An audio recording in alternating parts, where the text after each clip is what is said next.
ఉన్నారు. వారంటే వారు వేసినటువంటి ఒక బీజం ఇది ఈరోజు ఇప్పటిదాకా కూడా ఇట్లా ఎదుగుతూ వస్తుంది. కాబట్టి వారికి సన్మానం చేయాలనేటువంటి ఉద్దేశంతో చేయడం జరిగింది. వారికి ప్రత్యేక ధన్యవాదాలు తెలియజేస్తూ హాజరైనందుకు కోరుతున్నాను.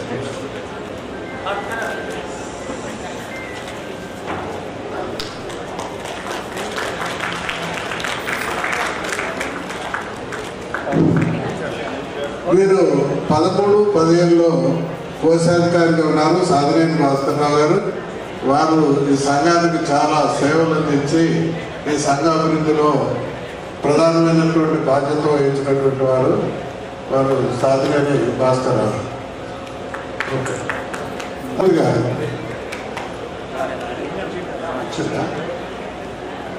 సరే వారు రాలేదు. తర్వాత నూతన విష్ణుమూర్తి గారు అధ్యక్షుడిగా ఉన్నారు. వారు కొంచెం అనారోగ్యంగా ఉండడం వల్ల రాలేకపోతున్నారని చెప్పారు వారికి. తర్వాత కోశాధికారిగా తాత రాఘవయ్య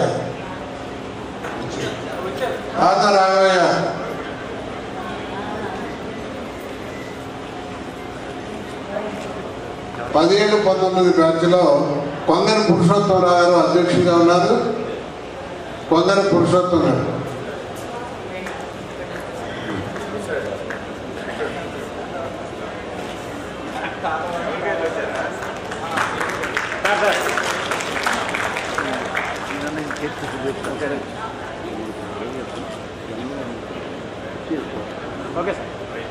తర్వాత 19-21 దాంట్లో అధ్యక్షుడిగా యనమతి వెంకటేశ్వరరావు వైవి గారిని వేదిక మీదకి రావాల్సిందిగా కోరుతా ఉన్నాం.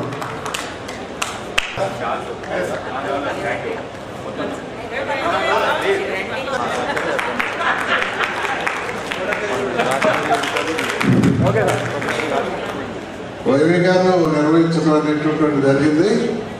వారికి ప్రత్యేకమైనటువంటి ఈ కార్యక్రమానికి విచ్చేసినందుకు ప్రత్యేక ధన్యవాదాలు తెలియజేస్తాం. అలాగనే అందరికీ హృదయపూర్వక నమస్కారాలు. మాకు 10th క్లాసు ఎగ్జామ్ జరగడం వల్ల కాస్త బిజీ అయిపోయిన అందరూ ఇలా వర్కింగ్ డే కావడం వల్ల లేట్ వచ్చినందుకు కూడా వెనక భావించకండి. ఈ యొక్క సంఘ కార్యక్రమాల బాధ్యతలు తీసుకోబోయేటువంటి వాళ్ళు ఎప్పుడు ఏ చిన్న అవసరం ఉన్నా కూడా మనవాళ్ళు మన వ్యక్తులు మనది అనుకున్నప్పుడు మాత్రమే గొప్పగా స్పందించి పనిచేస్తాం. ఇప్పుడు తీసుకోబోయేటువంటి కార్యవర్గం కూడా మంచి పని చేసి ఎన్ఆర్ఐ పేరెంట్స్ అసోసియేషన్ యొక్క గొప్పతనాన్ని, ఈ సంఘం యొక్క లక్ష్యం ఏ ఆశయం ఆలోచనల కోసం అయితే స్థాపించారో దానికి అనుగుణంగా పనిచేసి అందరి మనసులో మరి పొందేవారిని మెప్పు పొందేలాగా పనిచేస్తారని చెప్పి అలా కార్యక్రమాలు నిర్వహించాలని చెప్పి కోరుకుంటూ, ఎప్పుడైనా కష్టకాలం ప్రతి ఒక్కరికి వస్తూ ఉంటుంది. ఆ కష్టంలో ఉన్నప్పుడు, బాధలో ఉన్నప్పుడు ఒక మిత్రుడిగా, ఒక ఆప్తుడుగా మనం పాలు పంచుకుంటే జీవితకాలం కూడా గుర్తుంటుంది. ఎప్పుడు రానటువంటి కష్టకాలం ఒక్కోసారి వస్తూ ఉంటుంది. అలా చేసినప్పుడు వాళ్ళ మనసులో మనకి ఒక సుస్థిరమైన స్థానం సంపాదించుకున్న వాళ్ళు అవుతాం. అలాగనే రాబోయేటువంటి బాడీ కూడా అలాగ పనిచేయాలని చెప్పేసి కోరుకుంటూ, ఏ కొద్దిగా అవకాశం ఉన్నా నాకు సమయం దొరికినప్పుడల్లా కూడా ఆ సంఘం మన ఎన్ఆర్ఐ పేరెంట్స్ అసోసియేషన్కి నా వంతుగా కూడా సహాయ సహకారాలు అందిస్తారని చెప్పి కోరుకుంటూ, మరి సోదరీమణులందరికీ చూస్తుంటే చాలా కన్నుల పండుగ ఉంది. నేను ఆ రోజు చెప్పాను, మామిడి తోటలో స్త్రీలు ఎక్కడైతే పూజింపబడతారో మనందరం ఇష్టపడేటువంటి ఆధ్యాత్మిక దేవతలు ఆడ సంతోషంగా ఉంటారని చెప్పేసి ఇది నానుడి, ఇది నిజం కూడా. ఆ దిశగా మీరందరూ చక్కగా సమిష్టిగా పనిచేసుకుంటూ వెళ్ళాలని చెప్పి కోరుకుంటూ హృదయపూర్వకంగా నమస్కారం. Thank you. 21 కమిటీలో ప్రధాన కార్యదర్శిగా ఉన్నటువంటి చావా రమేష్ బాబు గారిని వేదికపైకి రావాల్సింది.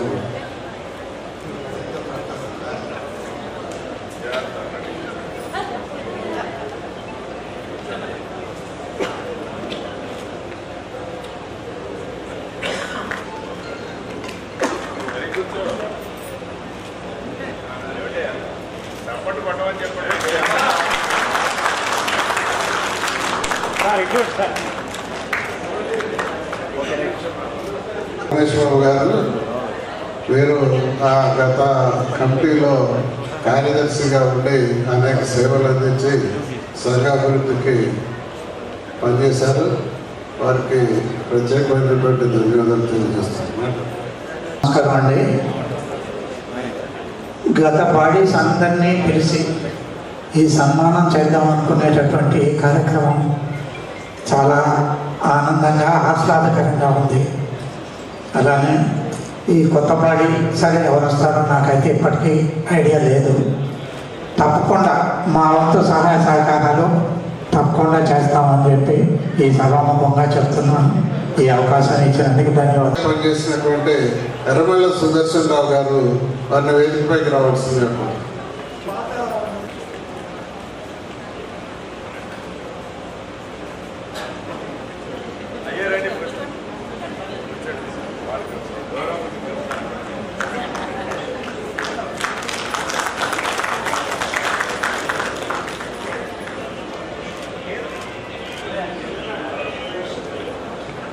ఓకే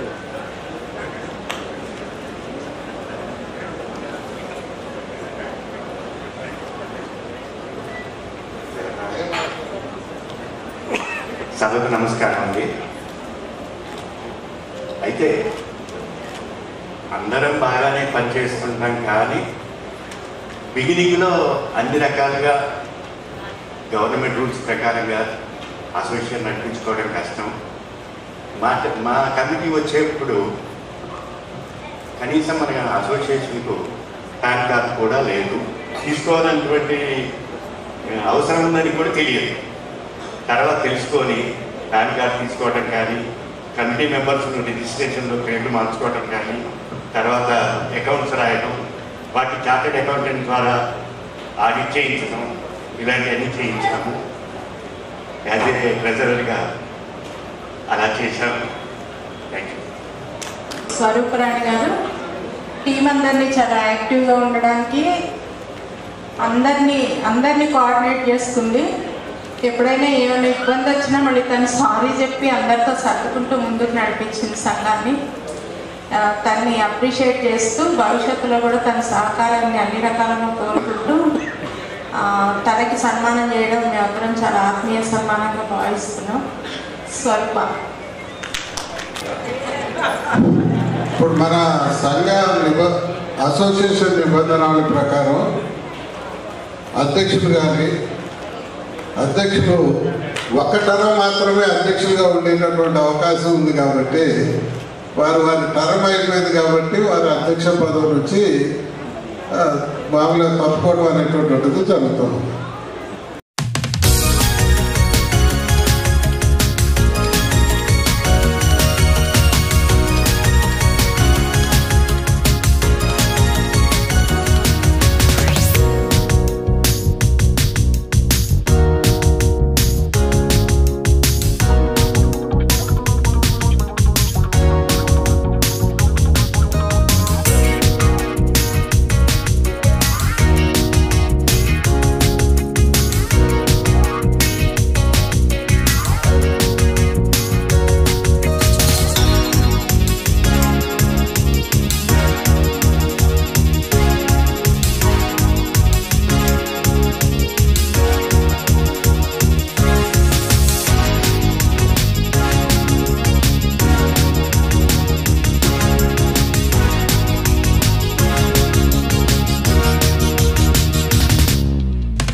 ఎన్ఆర్ఐస్ అనగానే అందరూ ఒకే ఘాటున పట్టదు.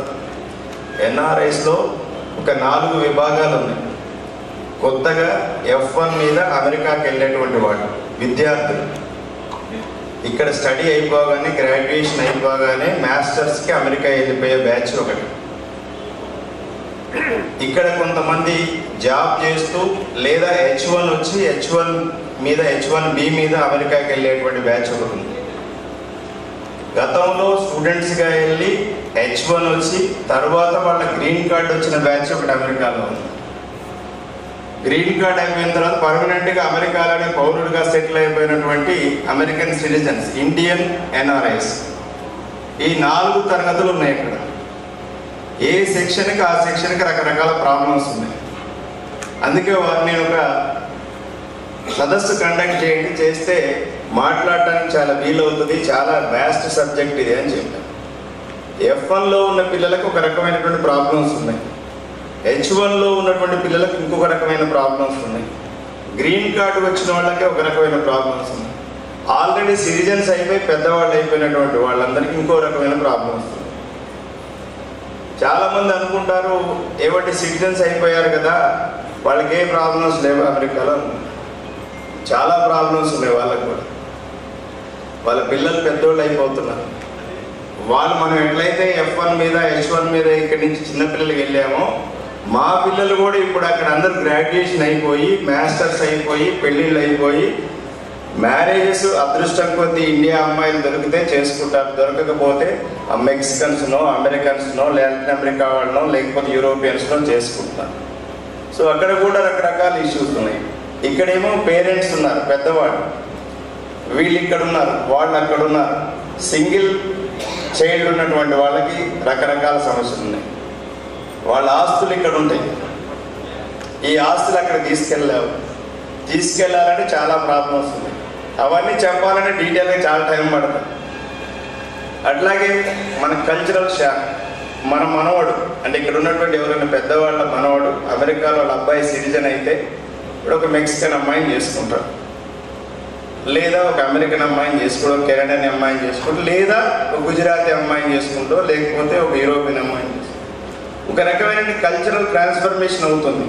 అక్కడ రిలీజియస్ ప్రాబ్లం వస్తుంది, రెండు కల్చరల్ ప్రాబ్లం వస్తుంది, ఆ ఇంట్లో రకరకాల ఇష్యూతో మన కనెక్టివిటీ అనేటువంటిది కట్ అయిపోతుంది.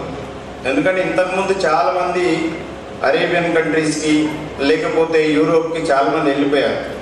పాత రోజుల్లో అనేవాడు, గాంధీ గారు ఉన్నప్పుడు, గాంధీ గారు వెళ్ళిన టైంలో అప్పుడప్పుడు కలుస్తారు, మీ ఆరిజిన్ ఎక్కడంటే ఇండియా అని చెప్తారు. లింక్ లేకుండా పోతుంది మనకి. అట్లాగే మన గ్రీన్ కార్డ్ వాళ్ళు ఉన్నారు, వాళ్ళకు కూడా రకరకాల ప్రాబ్లమ్స్, ఎస్పెషల్లీ కొత్తగా వెళ్ళే కిడ్స్కి ఎక్కువ ప్రాబ్లమ్స్ ఉన్నాయి. చాలామంది ఇప్పుడు రిపోర్ట్ పెట్టారు, చాలా కొంతమంది సంతాప తీర్మానం పెట్టారు. దాంట్లో ఈ మధ్యకాలంలో చాలామంది చనిపోయారు. మరి ఎవరో ఒకరు రెస్పాండ్ కావాలి కదా దానికి. మాకు కూడా కాల్ చేస్తారు. నిన్న ఒక కేసు వచ్చింది, ఆర్జేసీ కృష్ణ గారు కాల్ చేశారు, హైదరాబాద్ ఉంటే, అన్న ఒక పిల్లోడిని అరెస్ట్ చేసి ఇట్లా జైల్లో వేశారు, పలాని ఓక్లహోమా జైల్లో ఉన్నాడు, కొంచెం ఎవరైనా తెలిస్తే చెప్పండి. ఎవరికి చెప్పాలి? మీలాగనే ఒక ఆర్గనైజేషన్ మన అందరికీ తెలిసిన తానా. సో ఆ తానా ఆర్గనైజేషన్ బాధ్యులకి చెప్పాము. ఆయన ఇప్పుడు ప్రెసిడెంట్ కూడా మన ఖమ్మం అల్లుడే, నిరంజన్ శృంగవరపు. సో ఆయనకు కాల్ చేశాము. మన జిల్లా కాకపోయినా అక్కడ ఉన్న వాళ్ళందరూ చేశాం. మనవాళ్ళు కూడా, మనవాళ్ళు వేల మంది ఉండొచ్చు, కానీ రోజువారీ ఈ ఎన్ఆర్ఐస్ కోసం టైం స్పెండ్ చేసే వాళ్ళలో మన జిల్లాలో చాలామంది ముఖ్యులు ఉన్నారు.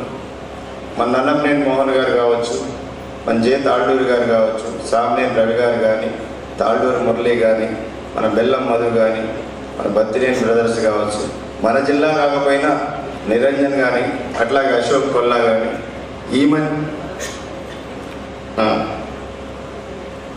మద్దినేని భరత్ కానీ, వీళ్ళందరూ కూడా ఏదైనా మన జిల్లా నుంచి ఉండి సర్వీస్ చేస్తున్నట్టు ఉంటారు. ఏదైనా ఇష్యూ రాగానే వాళ్ళకి కాల్ చేస్తారు. ఇప్పుడు అమెరికాలో ఎవరికి బిజీ వాళ్ళు కూడా మీ అందరూ తెలుసు. మీరు అందరూ చాలామంది నాకు తెలిసి 70-80% అమెరికా వెళ్ళొచ్చిన వాళ్ళు ఇక్కడ ఉన్నారని నేను అనుకుంటున్నాను. అక్కడ లైఫ్ స్టైల్, అక్కడ ఉన్నటువంటి పని ఒత్తిడి ఇవన్నీ మీకు తెలుసు.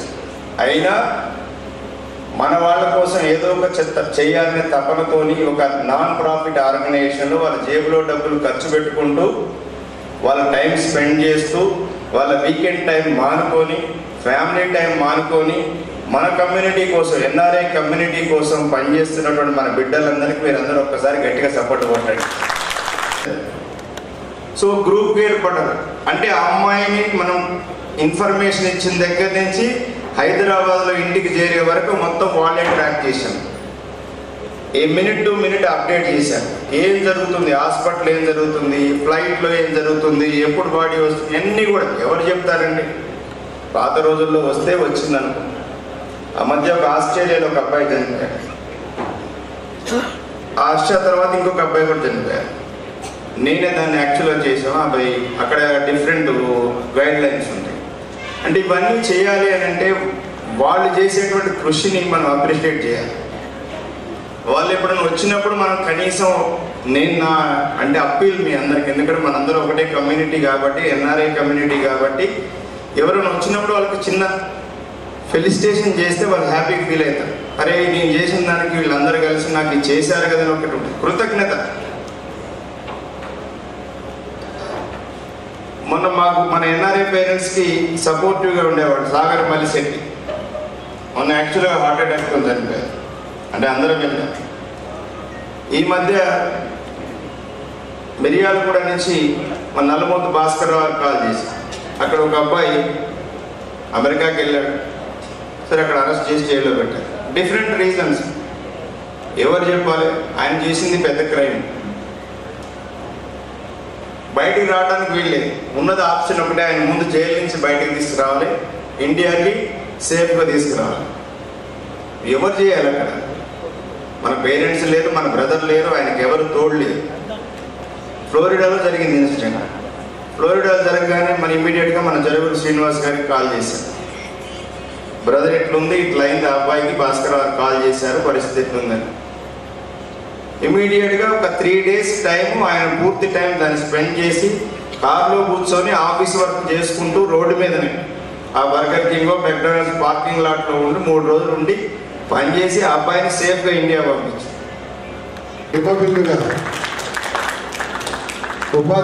యునానిమస్గా నాకు ఈ అవకాశం ఇచ్చిన నా ఎన్ఆర్ఐ మిత్రులందరికీ చాలా ధన్యవాదాలు తెలియజేసుకుంటున్నాను. ఆర్గనైజేషన్ అయితే నేను సక్సెస్ఫుల్గా నడపగలుగుతాననే నమ్మకం నాకు ఉంది.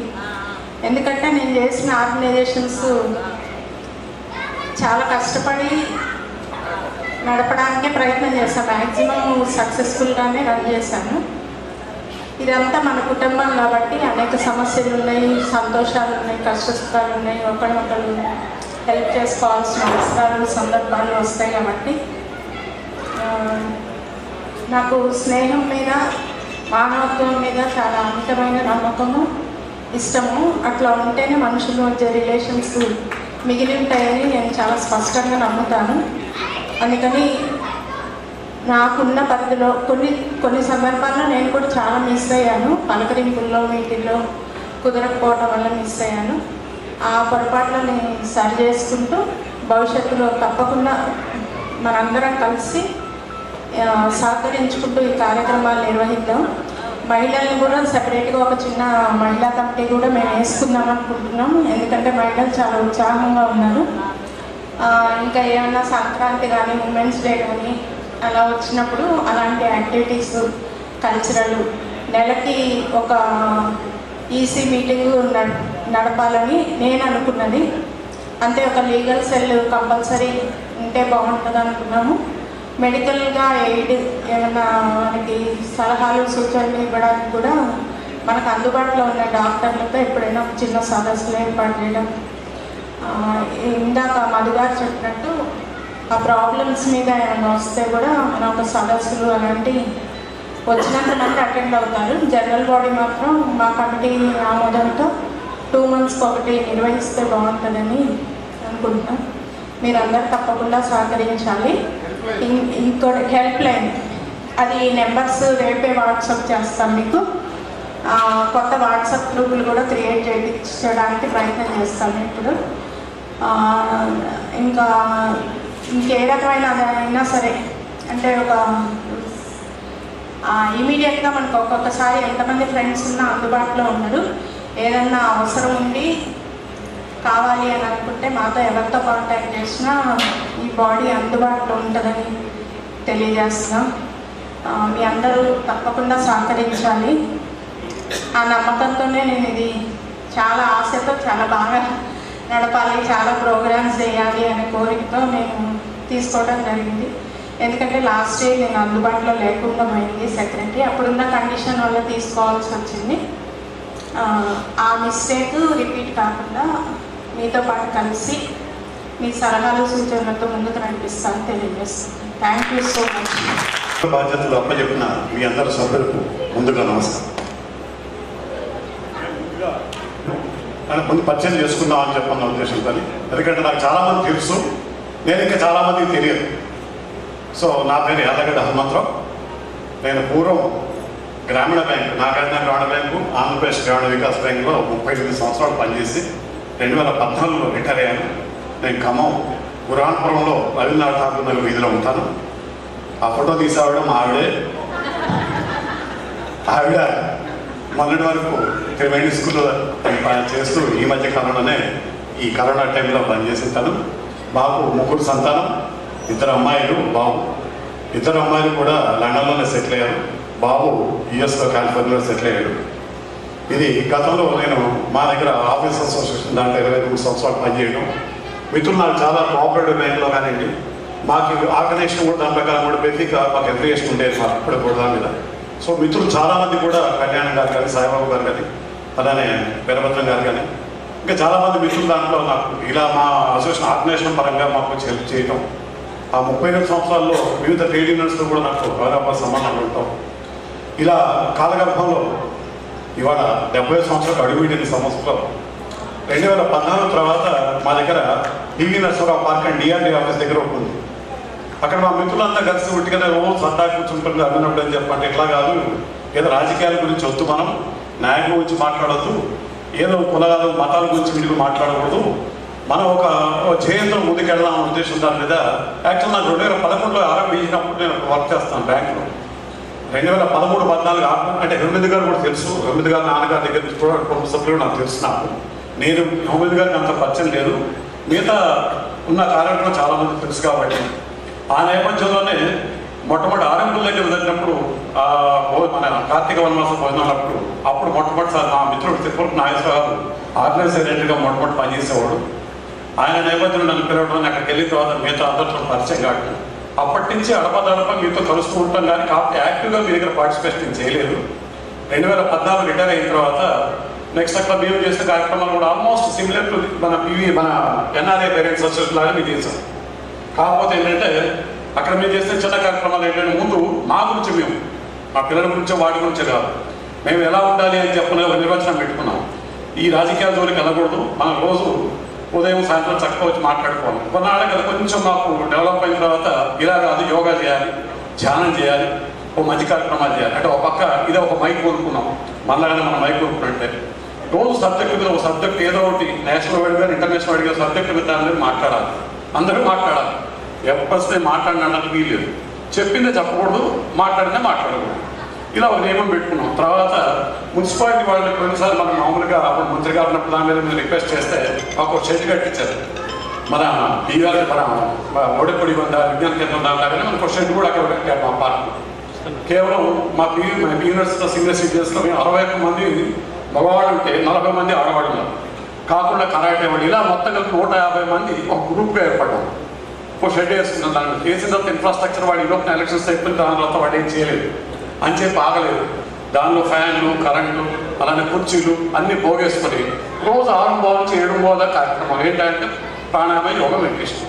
ఈవినింగ్ 5 గంటల నుంచి 5:30 వరకు ధ్యానం, 5:30 నుంచి 7:30 వరకు దాని మీద అప్పుడైతే యోగా చేసేవాళ్ళు యోగా చేస్తారు, మహిళలంతా కూడా పోరాటాలు, వాళ్ళు భక్తి గీతాలు, ఇటువంటి కార్యక్రమాలు. మధ్య మధ్యలో నెలకొకసారి ఏదో ఒకటి విహారయాత్రలు, మాకు తోచిన సహాయం దగ్గర అంటే ఆర్ఫన్ సెంటర్స్కి వెళ్ళినప్పుడు అక్కడ చెప్తే వాళ్ళకి ఏదో ఒకటి మాకు తోచిన విధంగా దానికి సహాయం చేయటం, ఇలాంటి కార్యక్రమాలు సిమిలర్ మీలాగా ఏం చేస్తున్నారో అలా చేస్తుండేవాడు. దాని మీద నాకు అనుకోకుండా ఒకనాడు మన మిత్రులు ఎవరో ఫోన్ చేసి ఇలా మీరు యాక్టివ్గా ఉన్నారు కదా, దీంట్లో కూడా వస్తే బాగుంటుంది అని చెప్పారంటే నేను చాలా నుంచి కూడా అవాయిడ్ చేస్తున్నాను. ఎందుకని చెప్పంటే నాకంటే పెద్దలు చాలామంది ఉన్నారు ఇక్కడ, అలానే నాకంటే ముందు నుంచి కూడా ఆర్గనైజేషన్ నడిపించే చాలా చక్కటి అనుభవం గల సన్నిహిత మిత్రులు కూడా నాకు తెలుసు. కాబట్టి వాళ్ళకంటే నేను పెద్ద విస్మార్కాన్ని కాదు కాబట్టి వాళ్ళతో నడుపుతున్నారు ఉద్దేశం కానివ్వండి, కాదని చెప్పిన తర్వాత అనుకోకుండా ఈ మధ్యకాలంలో దానికి చెప్పినప్పుడు ఈ రాణి కూడా చిన్నప్పటి నుంచి కూడా పరిచయం, స్వరూపరాణి అంటే మా ఊరు వాళ్ళ ఊరు పక్క ఊరు కాకపోతే మాది గాలభయాలు వాడు తెచ్చినప్పుడు వాళ్ళ నాన్నగారికి కుటుంబాలు. కాబట్టి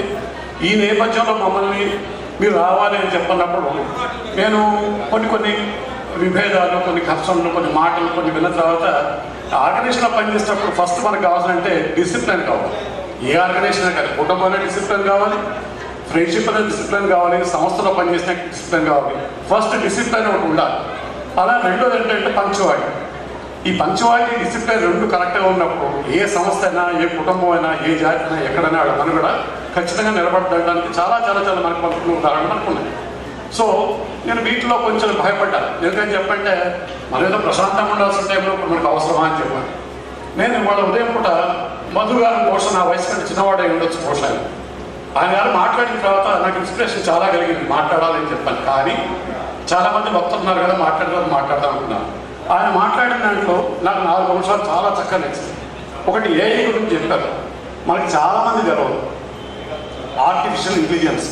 మనకు రాబోయే మనకి ఆ పెద్ద తుఫాన్ లాంటి ఏంటని చెప్పంటే అదే మనకి కొంచెం చెప్పారు ఆయన. అంటే ఒక ప్రస్తుతానికి 100 మంది చేసే వ్యక్తుల పని కేవలం ఒక చిన్న యాప్తో పనిచేసేది. ఆర్టిఫిషియల్ మన మామూలుగా ఇంటెలిజెన్స్ దాని మీద అని చెప్పి ఏఐ అంటారు దాని మీద. ఈ మధ్యకాలంలో మీరు ఈనాడు విపరీకరణ రాశారు. ఈనాడు చాలా చక్కగా ముందే రాస్తారు. అంటే మనం భయపడనక్కర్లేదు. ఇందాక చెప్పిన దాంట్లో కూడా ఏంటంటే ఆయన 4 రకాల విపత్తులు మనకు ఉన్నాయి. స్టూడెంట్గా వెళ్తే ఏంటి, H1లో ఉంటే ఏంటి, సీనియర్ మామూలుగా సిటిజన్షిప్ వచ్చినప్పుడు ఏంటి, అలానే గ్రీన్ కార్డ్ వచ్చినప్పుడు ఏంటి అని చెప్పి 4 రకాలు కూడా చెప్పాడు. కానీ ఆయన ఇందాక కూడా చెప్పేది ఏంటంటే ఒక సదస్సు మీరు ఏర్పాటు చేయండి, ఇది పేరెంట్స్కి చాలా అవసరమైన సబ్జెక్టు. మనకు తెలియకుండా మనం ఏం చేస్తామంటే మన పిల్లల్ని ఎక్కడో చోట వాళ్ళని ఏదో మనం తెలిసి తెలవని మిడిమిడి జ్ఞానంతో వాళ్ళని ఏదో టెన్షన్ పెట్టి మనం టెన్షన్ పడుతూ ఈ సమస్య తీసుకొచ్చి మన ఆరోగ్యానికి అనవసరంగా ఆలోచించుకుంటుంటాం.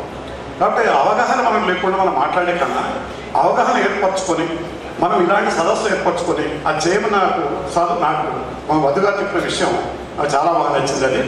సో నెక్స్ట్ మన మీటింగ్ అంటే ఇప్పుడు కార్యవర్గం మీటింగ్ తర్వాత నేను వెళ్ళినప్పుడు ఒక అవకాశం వచ్చినప్పుడు మొట్టమొదటి అవేర్నెస్ కోసం జనరల్ బాడీ అవేర్నెస్ గురించి మన అందరి కోసం చెప్పినప్పుడు ఇది చాలా అవసరమైంది.